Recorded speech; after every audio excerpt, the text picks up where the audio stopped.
Self-sabotage does not rank high as a company policy, unless you're Apple Inc., in which case throttling your devices is a sales tactic. Think about it. Apple seems to have a new phone out all the time. But who is upgrading so fast? More importantly, why are they upgrading so fast? Turns out, this is the new norm of business. Apple is not the only guilty party here, but it makes for a great example. So let me begin by telling you about Apple's latest lawsuit. It was filed in Chile.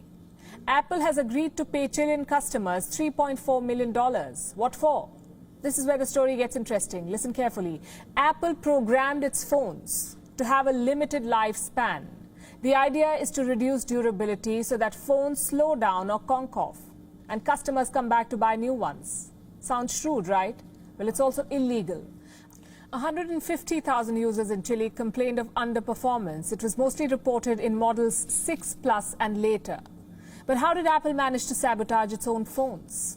With a software upgrade. In 2017, most of these users received a software upgrade. Like all normal people, they downloaded it. But from that point on, the phone slowed down.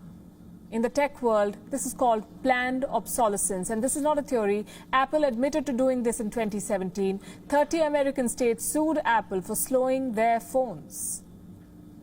Last year, the company paid a total of $613 million in compensation. In France, it paid $25 million. In Italy, $10 million.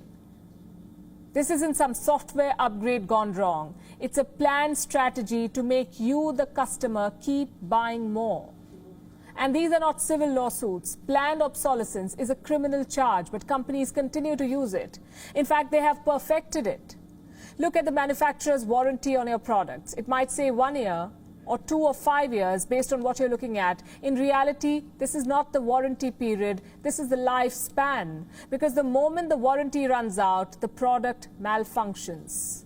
Coincidence much? The fact is, this is all choreographed. Most products are designed to fail after the warranty period. So we, the customers, go back to the shops again and again. It's a foolproof business model. But as I said earlier, it's also illegal. Planned obsolescence cuts at the root of sustainability. If you buy a new phone, it means you're discarding an old one. If you buy a new couch, it means you're dumping an old one. Same with clothes, electrical appliances, daily use items in your house. Where do all of these old discarded products go? Nowhere. They pile up as waste. A lot of it as non-biodegradable waste. Or in the case of iPhones, digital waste.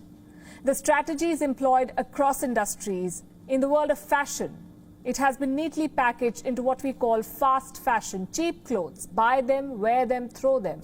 But the clothes do not disappear down a black hole. They too pile up.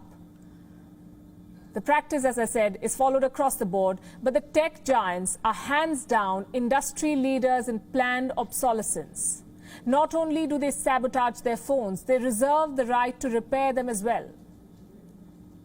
Have you ever seen the insides of a modern-day device? It is way too complicated for most people, and companies take advantage of this.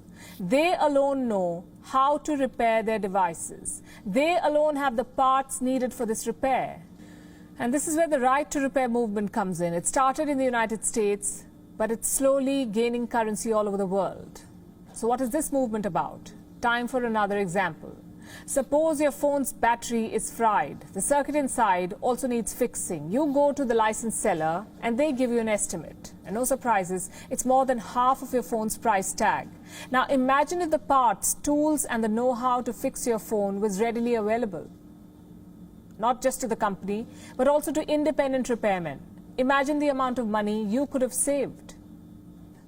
This is the idea behind right to repair. But how do we achieve this? A lot lies in your hands. You, the consumer. Consumers together have the power to demand more from producers. We just need to use that one magical word. That one word every company is scared of. Boycott.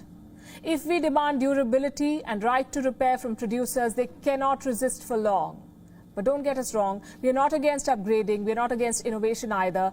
All I'm saying is that our purchases should stem from our interest, not compulsion.